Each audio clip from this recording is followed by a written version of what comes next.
Chief Justice Roberts, Vice President Harris,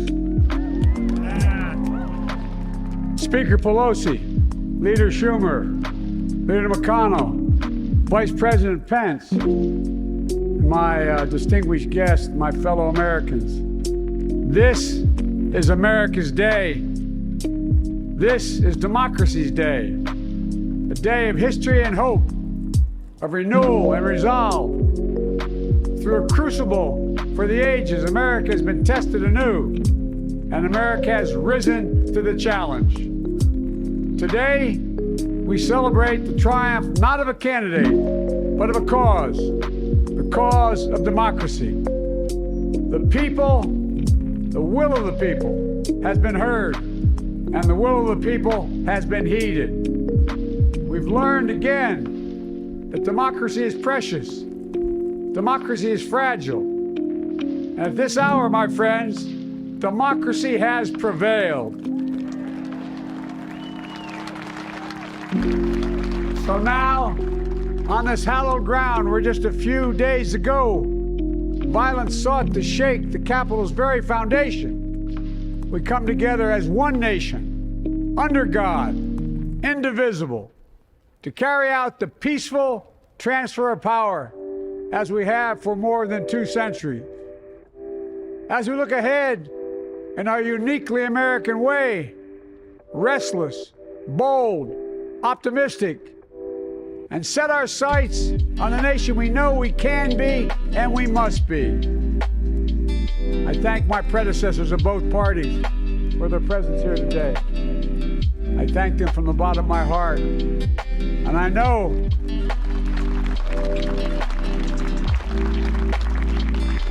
the resilience of our Constitution and the strength of our nation, as does President Carter, who I spoke with last night, who cannot be with us today, but whom we salute for his lifetime in service.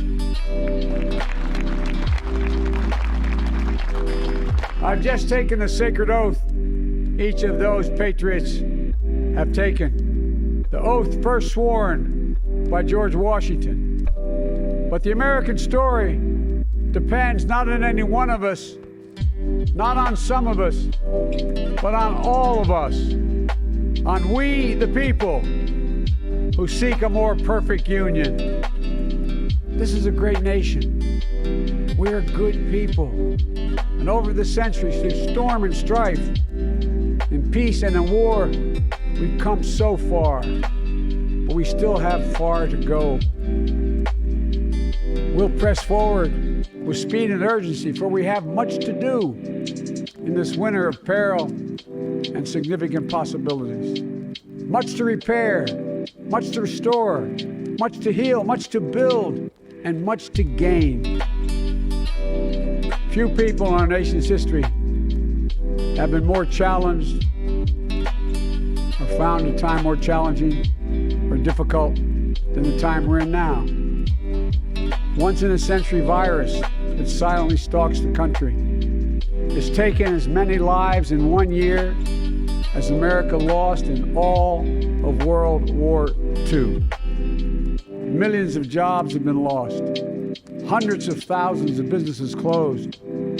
A cry for racial justice, some 400 years in the making, moves us. The dream of justice for all will be deferred no longer. A cry for survival comes from the planet itself.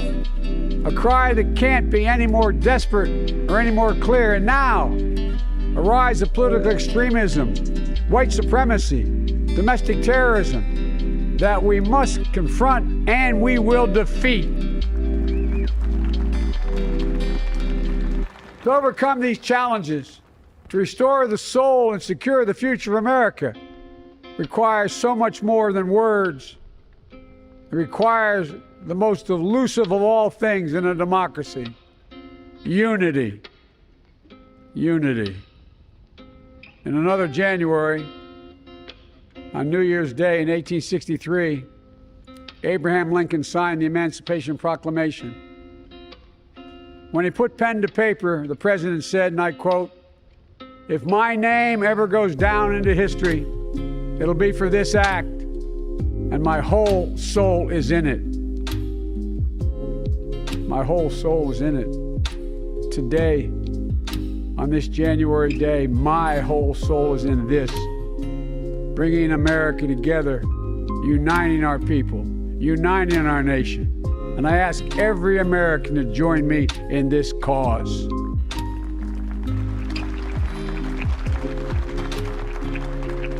Uniting to fight the foes we face: anger, resentment and hatred, extremism, lawlessness, violence, disease, joblessness, and hopelessness. With unity, we can do great things, important things.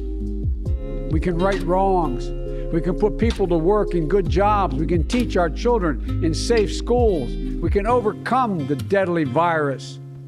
We can reward work and rebuild the middle class and make healthcare secure for all. We can deliver racial justice, and we can make America once again the leading force for good in the world.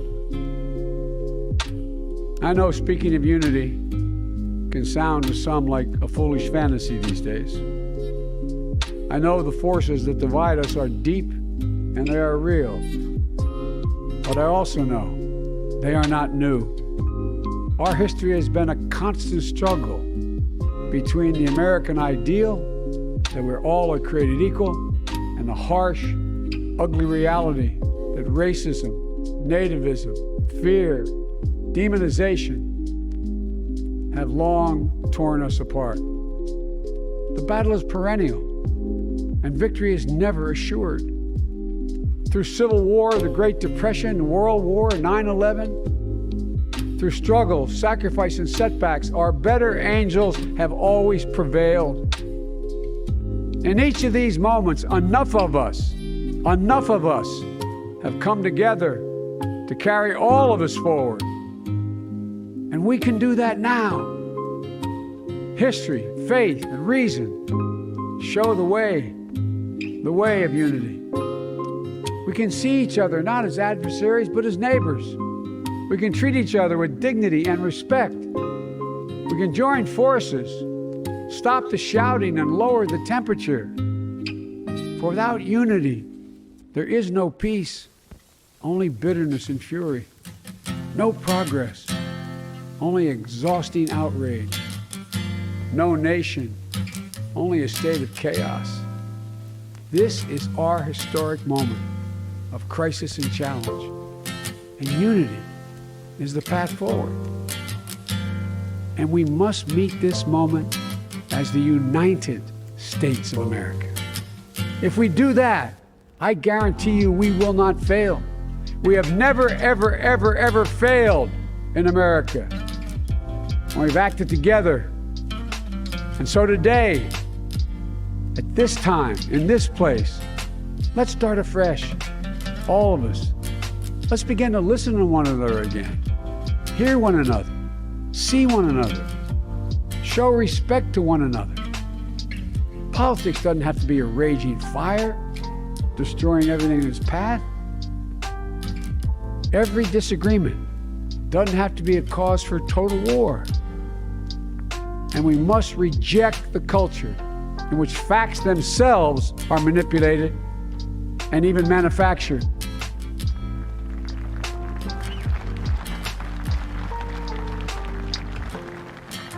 My fellow Americans, we have to be different than this. America has to be better than this. And I believe America is so much better than this. Just look around.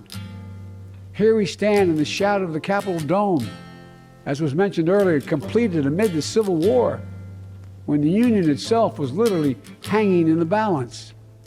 Yet we endured. We prevailed. Here we stand, looking out on the great mall where Dr. King spoke of his dream. Here we stand where 108 years ago, at another inaugural, thousands of protesters tried to block brave women marching for the right to vote. And today, We mark the swearing in of the first woman in American history elected to national office, Vice President Kamala Harris. Don't tell me things can't change. Here we stand, across the Potomac from Arlington Cemetery, where heroes who gave the last full measure of devotion rest in eternal peace. And here we stand, just days after a riotous mob thought they could use violence to silence the will of the people, to stop the work of our democracy, to drive us from this sacred ground. It did not happen. It will never happen. Not today, not tomorrow, not ever. Not ever.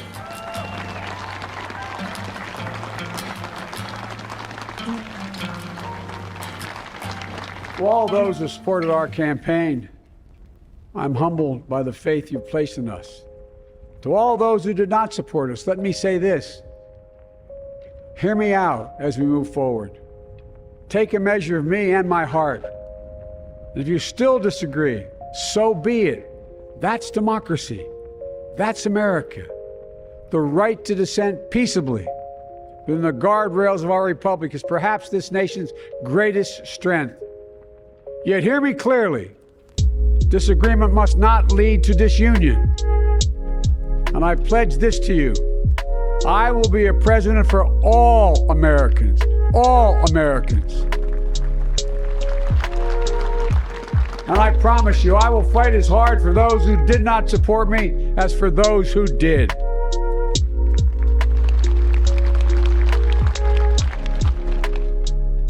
Many centuries ago, St. Augustine, a saint of my church, wrote that a people was a multitude defined by the common objects of their love.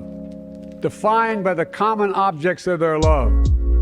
What are the common objects we as Americans love that define us as Americans? I think we know. Opportunity, security, liberty, dignity, respect, honor, and yes, the truth. Recent weeks and months have taught us a painful lesson. There is truth and there are lies. Lies told for power and for profit. And each of us has a duty and a responsibility as citizens, as Americans, and especially as leaders. Leaders who have pledged to honor our Constitution and protect our nation, to defend the truth and defeat the lies. Look, I understand that many of my fellow Americans view the future with fear and trepidation. I understand they worry about their jobs. I understand, like my dad, they lay in bed staring at the ceiling, wondering, can I keep my health care? Can I pay my mortgage? Thinking about their families, about what comes next. I promise you, I get it. But the answer is not to turn inward, to retreat into competing factions, distrusting those who don't look like you, or worship the way you do, or don't get their news from the same sources you do. We must end this uncivil war that pits red against blue, rural versus urban, conservative versus liberal. We can do this if we open our souls instead of hardening our hearts, if we show a little tolerance and humility, and if we're willing to stand in the other person's shoes, as my mom would say, just for a moment, stand in their shoes. Because here's the thing about life. There's no accounting for what fate will deal you. Some days, when you need a hand. There are other days when we're called to lend a hand. That's how it has to be. This is what we do for one another. And if we are this way, our country will be stronger, more prosperous, more ready for the future. And we can still disagree. My fellow Americans, in the work ahead of us, we're going to need each other. We need all our strength to persevere through this dark winter. We're entering what may be the toughest and deadliest period of the virus. We must set aside politics and finally face this pandemic as one nation. One nation. And I promise you this, as the Bible says, weeping may endure for a night, but joy cometh in the morning. We will get through this together. Together. Look, folks, all my colleagues I serve with in the House and the Senate up here, we all understand the world is watching all of us today. So here's my message to those beyond our borders. America has been tested, and we've come out stronger for it. We will repair our alliances and engage with the world once again. Not to meet yesterday's challenges, but today's and tomorrow's challenges. And we'll lead not merely by the example of our power, but by the power of our example.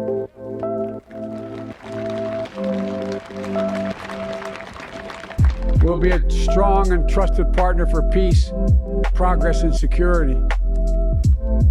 Look, you all know we've been through so much in this nation. And my first act as president, I'd like to ask you to join me in a moment of silent prayer. Remember all those who we lost in this past year to the pandemic. Those 400,000 fellow Americans, moms, dads, husbands, wives, sons, daughters, friends, neighbors, and co-workers. We'll honor them by becoming the people and the nation we know we can and should be. So I ask you, let's say a silent prayer for those who've lost their lives and those left behind, and for our country.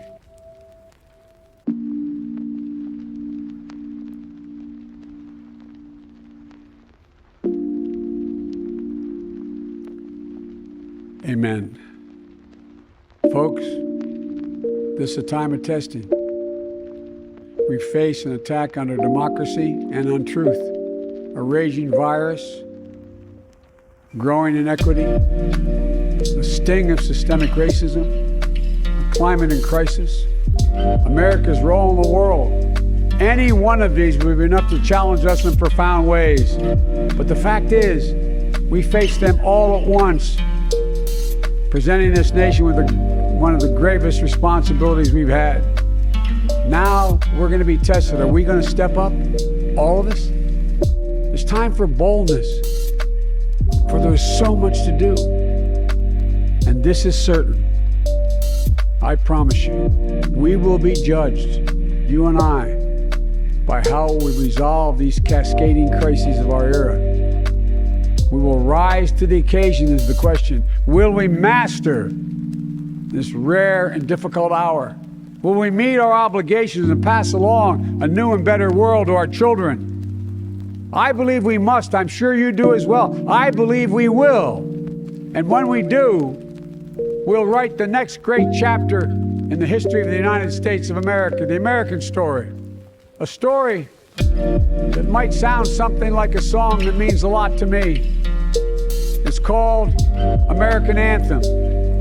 There's one verse that stands out, at least for me, and it goes like this. The work and prayers of century have brought us to this day. What shall be our legacy? What will our children say? Let me know in my heart when my days are through. America, America, I gave my best to you. Let's us add our own work and prayers to the unfolding story of our great nation. If we do this, then when our days are through, our children and our children's children will say of us, they gave their best, they did their duty, they healed a broken land. My fellow Americans, I close the day where I began, with the sacred oath. Before God and all of you, I give you my word. I will always level with you. I will defend the Constitution. I'll defend our democracy. I'll defend America. And I'll give all of you, keep everything I do in your service, thinking not of power, but of possibilities, not of personal interest, but the public good. And together, we shall write an American story of hope, not fear, of unity, not division, of light, not darkness, a story of decency and dignity, love and healing, greatness and goodness. May this be the story that guides us, the story that inspires us, and the story that tells ages yet to come that we answered the call of history. We met the moment. Democracy and hope, truth and justice did not die on our watch but thrived. That America secured liberty at home and stood once again as a beacon to the world. That is what we owe our forebears, one another, and generation to follow.